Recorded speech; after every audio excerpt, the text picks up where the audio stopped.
Hello बच्चों, आपके अपने YouTube चैनल साइंसेस पर आपका वेलकम है। बच्चों, हम बात करने वाले क्लास 10 बायोलॉजी के इंपॉर्टेंट चैप्टर के बारे में, जिसका नाम है जैव प्रक्रम यानी लाइफ प्रोसेस। बहुत ही महत्वपूर्ण चैप्टर है आपकी बोर्ड परीक्षा के लिए। तो आइए स्टार्ट करते हैं आज के अपने इस इंपॉर्टेंट टॉपिक को। ये जो बच्चों चैप्टर है, इसको कई पार्ट्स में हम पढ़ेंगे, छोटे छोटे पार्ट्स के रूप में पढ़ेंगे, ताकि आप आसानी से इन कंप्लीट चैप्टर को तैयार कर पाएं।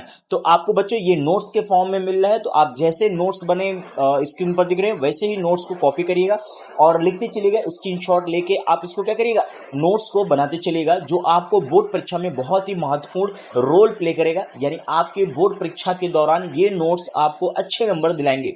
तो देर ना करते हुए स्टार्ट करते हैं आज के अपने टॉपिक को, जिसका नाम है जैव प्रक्रम। बच्चों, अगर अभी तक आपने चैनल को सब्सक्राइब नहीं किया तो चैनल को जरूर सब्सक्राइब करिएगा और वीडियो को ज्यादा से ज्यादा शेयर करिएगा। आइए देर ना करते हुए स्टार्ट करते हैं टॉपिक को। बच्चों, आज का जो हमारा टॉपिक है वो है जैव प्रक्रम। यानी जैव प्रक्रम क्या होता है, तो आप एक एक पॉइंट्स करके आप क्लियरली इसको देखेंगे। जैव प्रक्रम क्या होता है, वे सभी प्रक्रिया जो जीव को जीवित रखने में सहायता करती हैं, ठीक है, जैव प्रक्रम कहलाती हैं। यानी ध्यान देने वाली बात है कि जीवन जीने के लिए जितनी चीजों की आवश्यकता पड़ती है, यानी जितनी प्रक्रियाओं की आवश्यकता पड़ती है, उसी को हम जैव प्रक्रम कहते हैं। यानी वे सभी प्रक्रिया जो जीवों को जीवित रखने में सहायता करते हैं, जैव प्रक्रम कहलाते हैं। एग्जाम्पल के तौर पर आप देख सकते हो पोषण, ठीक है, एग्जाम्पल के तौर पर आप क्या देख सकते हो, पोषण, श्वसन, परिवहन, उत्सर्जन आदि। ये जितने भी प्रक्रियाएं हैं, ये सारे की सारी जीवन यापन के लिए बहुत जरूरी है, यानी जीवन जीने के लिए बहुत जरूरी है। आइए देखते हैं आगे। जीवों में होने वाली सभी क्रियाओं को दो भागों में बांटा गया है। कितनी भागों में बांटा गया है, दो भागों में बांटा गया है। पहला जो बच्चों है वो है उपापचयी क्रियाएं और दूसरा जो है अपचयी क्रियाएं। तो उपापचयी क्रियाएं क्या होती हैं, इसमें सरल कार्बनिक पदार्थों का जटिल कार्बनिक पदार्थों में संश्लेषण होता है। यानी जो सिंपल ऑर्गेनिक कंपाउंड होते हैं, उनको कॉम्प्लेक्स ऑर्गेनिक कंपाउंड में हम क्या करते हैं, सिंथेसाइज करते हैं। यानी जो सरल कार्बनिक पदार्थ होते हैं, उनको हम किस में कन्वर्ट करते हैं, जटिल कार्बनिक पदार्थों में हम संश्लेषण करते हैं। एग्जाम्पल के तौर पर प्रकाश संश्लेषण, ये पौधों में होने वाली एक घटना है, फोटोसिंथेसिस, जिसके द्वारा हरे पौधे अपने भोजन का निर्माण स्वयं करते हैं। आगे देखिए अपचयी क्रियाएं। अपचयी क्रियाएं क्या होती है, इसमें जटिल कार्बनिक पदार्थ सरल कार्बनिक पदार्थ में टूट जाते हैं। यानी उपापचयी क्रियाओं का जस्ट उल्टा होता है। उपापचयी क्रियाओं में क्या होता है, जो सरल कार्बनिक पदार्थ हैं बच्चों, वो किसमें, जटिल कार्बनिक पदार्थ में टूट जाते हैं। जबकि अपचयी क्रियाओं में जो जटिल कार्बनिक पदार्थ होते हैं, वे सरल कार्बनिक पदार्थ में टूट जाते हैं। एग्जाम्पल के तौर पर श्वसन, पाचन आदि, यानी रिस्पिरेशन, डाइजेशन आदि। आगे देखते हैं बच्चों, जो अगली हेडिंग हमको पढ़नी है वो पढ़नी है पोषण। पोषण क्या होता है, पोषण कितने प्रकार के होते हैं, इनको हम एक एक पॉइंट्स के रूप में देखेंगे। पोषण क्या होता है, जब एक जीव ग्रहण किए गए भोजन से ऊर्जा अवशोषण करके शरीर की वृद्धि करता है, तब यह प्रक्रिया पोषण कहलाती है। यानी कोई जीव है, भोजन को ग्रहण करता है, अब भोजन ग्रहण करने के तत्पश्चात उसको क्या मिलता है, एनर्जी मिलती है, यानी ऊर्जा मिलती है। उस ऊर्जा को, उस एनर्जी को अपने शरीर के अंदर क्या करके, अवशोषित करके वह शरीर के ग्रोथ में हेल्प करता है। तो यह प्रक्रिया पोषण कहलाती है। अब क्वेश्चन बनता है कि पोषण या भोजन की हमें आवश्यकता क्यों पड़ती है, ठीक है, पोषण या भोजन की आवश्यकता क्यों पड़ती है। तो पॉइंट वाइज आप देखिएगा। पहला पॉइंट है शरीर को ऊर्जा प्रदान करने के लिए, यानी शरीर को ऊर्जा प्रदान करने के लिए हमें क्या करनी पड़ती है, भोजन की आवश्यकता पड़ती है। दूसरा, शरीर की वृद्धि के लिए यानी बॉडी ग्रोथ के लिए भी जरूरत पड़ती है। जैसे हमारे शरीर में कोई चोट लग गई, जिसके कारण हमारे शरीर की जो सेल्स हैं वो टूट गई, फूट गई या डैमेज हो गई, तो उनको फिर से रिपेयर करने के लिए भी एनर्जी की जरूरत पड़ती है, और यह एनर्जी हमें पोषण या भोजन से मिलती है। तो पहला पॉइंट शरीर को ऊर्जा प्रदान करने के लिए, दूसरा शरीर की वृद्धि के लिए, और तीसरा शरीर में टूट फूट की मरम्मत के लिए, और चौथा रोगाणुओं से लड़ने के लिए, यानी शरीर जो हमारा है वो रोगाणुओं से अच्छी तरह फाइट करे, लड़े, इसके लिए भी हमें भोजन की आवश्यकता पड़ती है। यानी प्रतिरोधक क्षमता बढ़ाकर रोगों से रक्षा के लिए भी हमें भोजन की आवश्यकता पड़ती है। तो ये कुछ पॉइंट्स थे, शरीर को ऊर्जा प्रदान करने के लिए, शरीर की वृद्धि के लिए, शरीर में टूट फूट की मरम्मत के लिए, प्रतिरोधक क्षमता बढ़ाकर रोगों से रक्षा के लिए, इन सब के लिए हमें भोजन की आवश्यकता पड़ती है। आगे हेडिंग जो बच्चों हमको पढ़नी है वो पोषण के प्रकार यानी टाइप्स ऑफ न्यूट्रिशन के बारे में पढ़ना है। तो जीवों में जो पोषण होता है वो दो प्रकार से होते हैं। कितने प्रकार से होते हैं, दो प्रकार से होते हैं। पहला जो बच्चों है वो स्वपोषी पोषण है या स्वपोषण पोषण है। इसमें स्वपोषण का अर्थ है कि स्वयं को पोषित करना, यानी अपने लिए खुद भोजन तैयार करना या स्वयं के द्वारा भोजन तैयार करना स्वपोषण पोषण के अंतर्गत आता है। एग्जाम्पल के तौर पर आप देख सकते हैं कि हरे पेड़ पौधे सूर्य के प्रकाश की उपस्थिति में अपना भोजन स्वयं बनाते हैं। इस प्रकार जो जीव अपना भोजन स्वयं बनाते हैं स्वपोषी कहलाते हैं। एग्जाम्पल के तौर पर हरे पेड़ पौधे आप देख सकते हो। तो स्वपोषी पोषण का मतलब या स्वपोषण पोषण का मतलब ये हो जाएगा कि जिसके अंतर्गत जो पेड़ पौधे होते हैं यानी जो जीव होते हैं अपना भोजन स्वयं बनाते हैं। एग्जाम्पल के तौर पर हरे पेड़ पौधे सूर्य के प्रकाश की उपस्थिति में अपना भोजन स्वयं बनाते हैं, इसलिए इनको हम स्वपोषी पोषण कहते हैं। ठीक है, इसको हम स्वपोषी पोषण के अंतर्गत रखते हैं। एग्जाम्पल के तौर पर हरे पेड़ पौधे। आगे देखिए, विषम पोषण पोषण क्या होता है या विषम पोषी पोषण क्या होता है। तो जो जीव अपना भोजन स्वयं नहीं बना पाते हैं वह विषम पोषी कहलाते हैं और यह प्रक्रिया विषम पोषी पोषण कहलाती है। एग्जाम्पल के तौर पर जैसे मानव यानी ह्यूमन, कुत्ता, मांसाहारी, सर्वाहारी, ये सारे जीव इसके अंतर्गत आते हैं। आगे देखिए, विषम पोषी पोषण भी। अब जो विषम पोषी पोषण था उसको आगे चल के कितने भागों में डिवाइड कर दिया गया? 3 भागों में डिवाइड कर दिया गया है। यानी विषम पोषी पोषण भी 3 भागों में पढ़ा जाएगा। पहला प्राणी संभोजी पोषण जो होता है, एक एक करके हम देखते हैं। तो पहला जो पॉइंट है वो है प्राणी संभोजी पोषण, यानी वे जीव जो अपना भोजन ठोस रूप में ग्रहण करते हैं और फिर उसे शरीर के अंदर पचाते हो, तो इस प्रक्रिया में प्राणी पोषण प्राप्त करता है।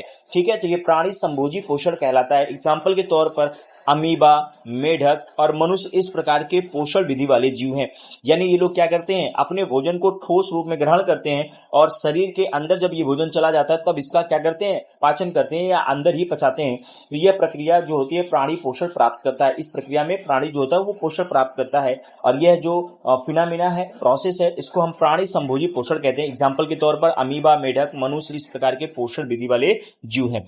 आगे ये दूसरा जो पॉइंट है बच्चों वो परजीवी है। परजीवी मतलब जब कोई जीव किसी जीवित जीव के शरीर के ऊपर रहकर भोजन प्राप्त करता हो, यानी किसी जीवित यानी लिविंग बॉडी के ऊपर रहकर वहीं से फूड भी ले और रहने का काम यानी वहीं पर रहे भी और भोजन भी प्राप्त करे, तो ऐसे जीव को हम परजीवी कहते हैं। एग्जाम्पल के तौर पर जैसे मच्छर, फीता, कृमि। ठीक है, आगे आइए।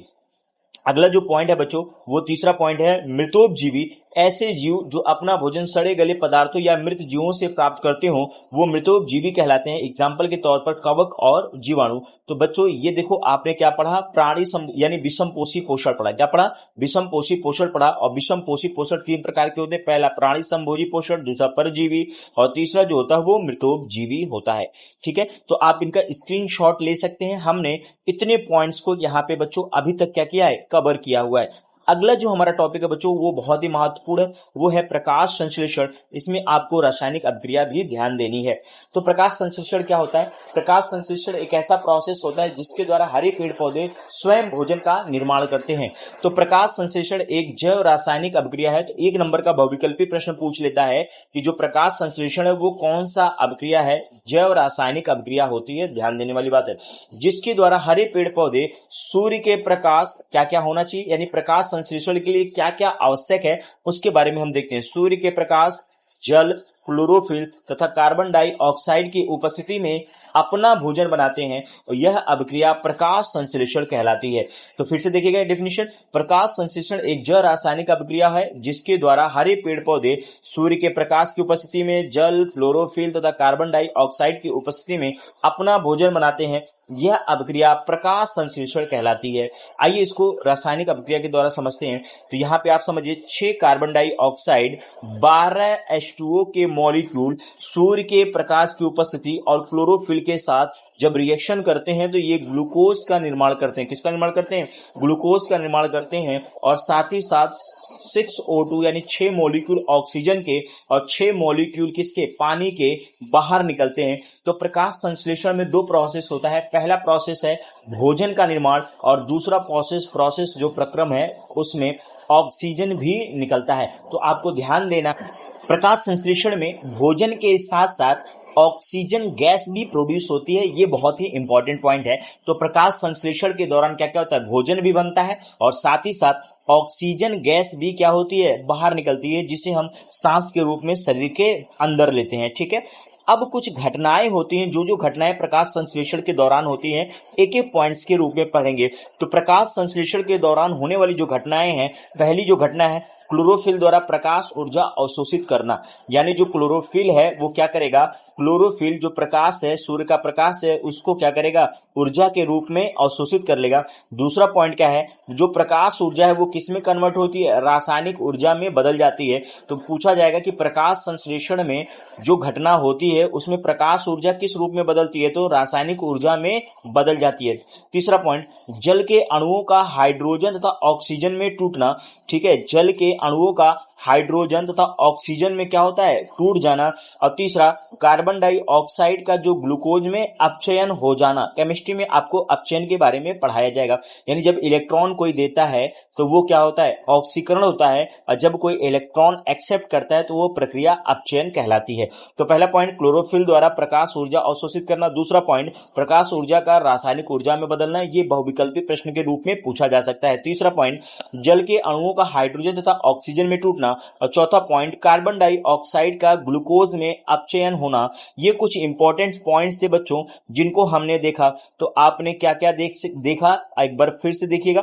हमने जैव प्रक्रम की परिभाषा देखी, क्रियाएं, उपापचयी क्रिया और अपचयी क्रियाएं देखी, पोषण और भोजन की आवश्यकता क्यों पड़ती है इसको देखा, पोषण के प्रकार देखे, स्वपोषण पोषण, विषम पोषी पोषण। ठीक है, इसमें 3 प्रकार के होते हैं, पहला प्राणी संभोजी पोषण, दूसरा परजीवी, तीसरा मृतोपजीवी। और प्रकाश संश्लेषण को भी हमने इस टॉपिक में कवर किया। बच्चों पार्ट 1 में फिलहाल इतना ही, मिलते हैं पार्ट 2 में अगले टॉपिक के साथ। तब तक के लिए धन्यवाद। चैनल को सब्सक्राइब करना ना भूलें और वीडियो को ज्यादा से ज्यादा शेयर करें। धन्यवाद।